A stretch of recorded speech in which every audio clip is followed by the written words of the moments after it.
मांस तो जैसे हम वैसे तो नहीं खाऊंगा, लेकिन प्रसाद रूप में जो मांस हमें खिलाया जाता है, बकरीद और जैसे भी कोई ईद होता है, कोई समागम होता है, हमारा धार्मिक पर्व होता है, उसमें मांस जरूर वितरित करते हैं। वो प्रसाद होता है, वो तो अवश्य खाना पड़ता है। परमात्मा कहने लगे, भाई मांस खाने का प्रावधान किसी सदग्रंथ में नहीं है। क्या बताया भगवान ने? नबी मोहम्मद नमस्कार है, राम रसूल कहाया, 1,80,000 को सौगंध जिन नहीं करद चलाया।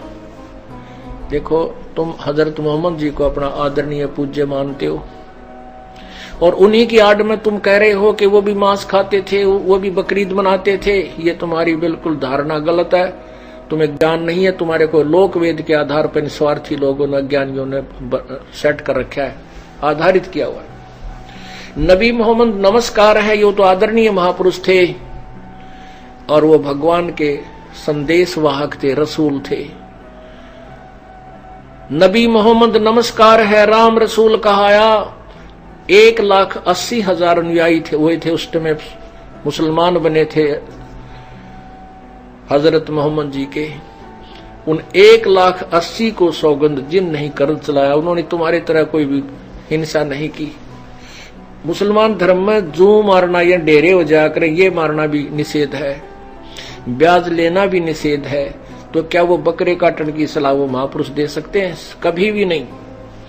वो तो और कहानी बनी थी कि हजरत मोहम्मद जी को परमात्मा मिले थे, कबीर जी। उससे पहले उनको वो जबरील नाम के देवता ऊपर ले गए थे और वहां उसने बाबा आदम मिले और जो अब्राहिम मिले, ईसा जी मिले, मूसा जी, उनके पहले जो नबी हुए हैं संदेश वाहक, वो सारे मिले, आदम भी मिला। और वहां से भगवान का आकाशवाणी से वो 5 नमाज लेकर के आए थे। उसके बाद परमात्मा गए थे कि भाई ये रास्ता ठीक नहीं है, आप मेरी शरण में आ जाओ। परमात्मा हजरत मोहम्मद जी की आत्मा को सतलोक लेकर गए थे।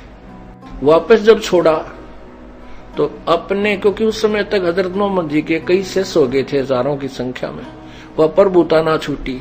उधर से जबरील नाम के देवता का डर, क्योंकि उसने गला घोंट घोंट कर उसको डरा के धमका के उनको यो ज्ञान दिया था। तो परमात्मा के संपर्क में आने से हजरत मोहम्मद अस्थायी चुंबक बन गया। उसमें सिद्धियां आ गई। जैसे नानक साहब जी को बेई नदी से परमात्मा कबीर जी आए थे, वो सतलोक लेकर गए थे। उसके बाद उनको वापस छोड़ा था, अपनी महिमा से परिचित करा करके। फिर काशी में वही स्वरूप जो सतलोक में देखा था, वही देखा एक जुलाहे के रूप में। जब नानक जी ने कहा था, फाई सूरत मलुकी वेश, ए ठगवाड़ा ठगी देश, खरा सियाणा बहुते भार, ये दानक रूप रहा करतार, लोगो दानक रूप रहा करतार, देखो यो रहा। अब वो तो पागल से हो गए, क्योंकि वही भगवान जिसकी तलाश में हम सारी उम्र खोजी, वो सामने बैठे। तो उसके बाद नानक जी साहब में सिद्धियां आ गई थी। समुद्र पर चलना, अंतर ध्यान हो जाना, एक जगह से दूसरी जगह प्रगट हो जाना, इस तरह की सिद्धियां आ गई थी उसमें। ऐसे ही हजरत मोहम्मद में परमात्मा के संपर्क में होने से अस्थायी वो चुंबक बन गया। जैसे लोहे को चुंबक के साथ रख दिया जाए तो कुछ समय के बाद वो भी चुंबकीय गुणों से युक्त हो जाता है, परंतु वो अस्थायी होता है, कुछ दिनों के बाद वो समाप्त हो जाता है। ऐसे हजरत मोहम्मद जी में सिद्धि आ गई थी। परमात्मा की बात को वो नहीं माने थे। सिद्धि में उसने देखा कि एक दिन मंत्र पढ़ के अपना जो वो कलमा कह लो, उसने जैसे गायत्री मंत्र बोलते हैं ऐसा मंत्र समझ लो, ऐसा उन्होंने अपना एक बना रखा है श्लोक सा। उस कलमे को पढ़ के और उसने एक बकरे का पत्थर मार दिया, कांकर, और वो बकरा मर गया। उस बकरे का मालिक था गरीब आदमी, भेड़ बकरियां पाला करते उस क्षेत्र में। वो रोने लग गया, नो बोला, है पीर जी, मेरा तो एक गरीब का ही बकरा था, यूं मर गया। तो उसने फिर उसको जीने के लिए उसके ऊपर हाथ फेर दिया, जीवाने के लिए अपना फिर कलमा पढ़ दिया, वो जीवित हो गया बकरा। अब वो गरीब आदमी जिसने कति हाथ कान हिलाकर उस बकरे के देख लिए थे, कति मर गया, ये तो जीवित ही नहीं था। 2-4 और भी थे, पाल इकट्ठे हो गए वहां गवाले हुए, उनके रखवाले, सब ने चेक कर लिया था कि मर चुका है, तो खत्म हो लिया। फिर उनके सामने वो जीवित हो गया, तो उन्होंने जगह जगह जाके गाँव में आसपास में सब जगह न्यू का हमारे पीर जी ने बकरा मारा था, जीवित कर दिया, बकरा मार के जीवित कर दिया। अविरोधी बहुत थे उनके उस समय, क्योंकि उस समय ईसाई धर्म का भी पतन हो चुका था, बहुत ज्यादा लोग ऐसे ही पूजाओं पर लगे थे। इब्राहिम नाम के एक महापुरुष हुए हैं मुसलमान, उस ईसाई धर्म में ही आगे चल के उन्होंने मूर्ति पूजा फिर करने लगे थे। ईसा जी के बाद भी उन्होंने मूर्ति पूजा को बिल्कुल बंद करवा दिया था। उसके बाद फिर भी वो वही पूजाओं पर शुरुआत हो गई थी। हजरत मोहम्मद जी ने उनको बंद करवाया था, लेकिन बहुत विरोधी बहुत हो गए थे। वो लोग कहने लगे भाई हमारे सामने जब माना हम उसको जो जीवित कर दे, हमारे सामने मार के जीवित कराए। सब लोग इकट्ठे हो गए, भाई नहीं तो ये कर देंगे वो कर देंगे, अब देखेंगे। तो लोग कहने लगे इस गाय को मार के जीवित कर दे। अब मोहम्मद साहब को तो पूरा यकीन हो गया था कि तेरी शब्द में पूरी शक्ति है, मार भी दूंगा, जीवित कर दूंगा, क्योंकि वो बकरे की ट्राई ले चुके थे। कुछ दिनों के बाद एक गाय लाकर खड़ी कर दी, बहुत से लोग इकट्ठे हो गए। हजरत मोहम्मद जी ने अपने वचन से गाय को मार दिया, लेकिन जीवित नहीं कर सका। वो डिस्चार्ज होगी बैटरी, वो अस्थायी चुंबक खत्म हो गया। तब कहते हैं तब हम मोहम्मद याद कियो रे, शब्द स्वरूपी हम बेग गयो रे, मुई गऊ हम बेग जवाई, जब मोहम्मद का निश्चय आई, तुम कबीर अल्लाह दरवेशा, जब मोहम्मद का गया अंदेशा।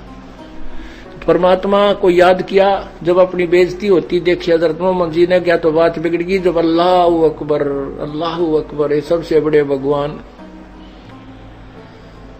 मेरी रक्षा करो, मेरी इज्जत का मेहर करो। तो उसी समय परमात्मा शब्द रूप में केवल हजरत मोहम्मद को दिखाई दे रहे हैं, अन्य को नहीं। परमात्मा ने जाके एक थपकी मारी, गाय जीवित होगी।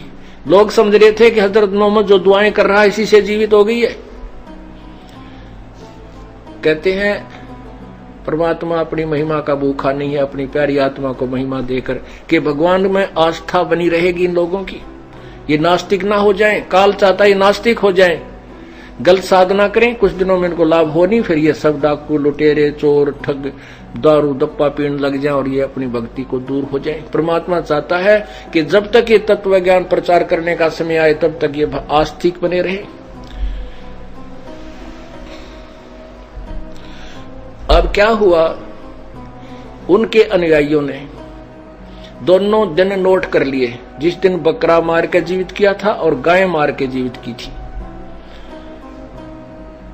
हजरत मोहम्मद जी शरीर छोड़ गए, उसके बाद 1,80,000 भी शायद धीरे धीरे शरीर छोड़ गए। कई वर्षों के बाद, 200-300 वर्षों के बाद उनके मन में के सकीम आई कि वो दिन याद रखने के लिए कि जिस दिन हमारे हजरत मोहम्मद जी ने बकरा मारा था और जीवित किया था, और जिस दिन गाय मारी थी और जीवित की थी, वो दिन मनाने चाहिए ताकि आगे आने वाले बच्चों को याददाश्त बनी रहे। उसके लिए उन्होंने क्या कहा कि एक गाय को कलमा पढ़ देंगे और मार के जंगल में डाल देंगे, एक बकरे को जो दिन दोनों दिनों को, और हम नहीं खाएंगे क्योंकि मांस खाना पाप है। जंगल में डाल देते, 1 वर्ष में जब भी वो समय आते बकरीद मनाने के या वो जो भी उनका पर्व था, उस दिन वो जंगल में उस बकरे को या गाय को जंगल में डाल देते थे कत्ल करके। ऐसे ऐसे हजारों सैकड़ों हजारों की संख्या में जगह जगह गांव गांव में ये ऐसे वो पर्व मनाया जाने लगा। उसी दौरान एक अकाल गिर गया, दुर्भिक्ष।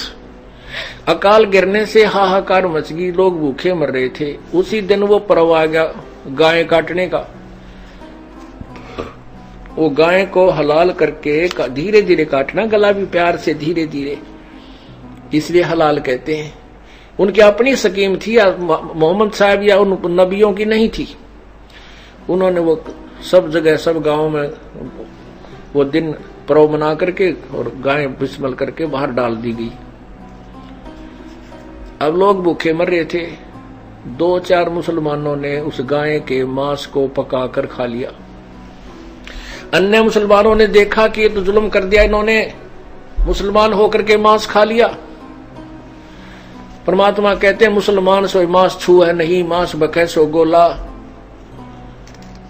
तो सब जगह झगड़ा हो, वो समस्या पैदा होगी, बवाल मच गया, इनको सजा दो, इनको ये कर दो, सजाए मौत दो, इन्होंने मांस खाया है।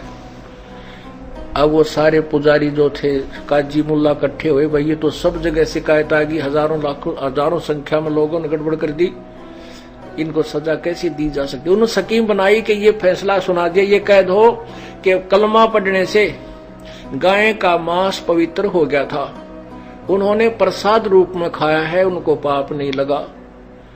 अब वो पवित्र प्रसाद बन गया। अब उस दिन गाय को या बकरे को काटकर घर घर प्रसाद बांटा जाता है कि पवित्र हो गया। अब ये बाद में बनाई हुई मजबूरी की स्टेटमेंट थी, ना कि उन महापुरुषों की। नबी मोहम्मद नमस्कार है, राम रसूल कहाया, 1,80,000 को सौगत जिन नहीं कर चलाया। अरस कुर्स पर अला तकत है, खालिक बिन नहीं खाली, वो पैगंबर पाक पुरुष थे साहिब के अब्दाली।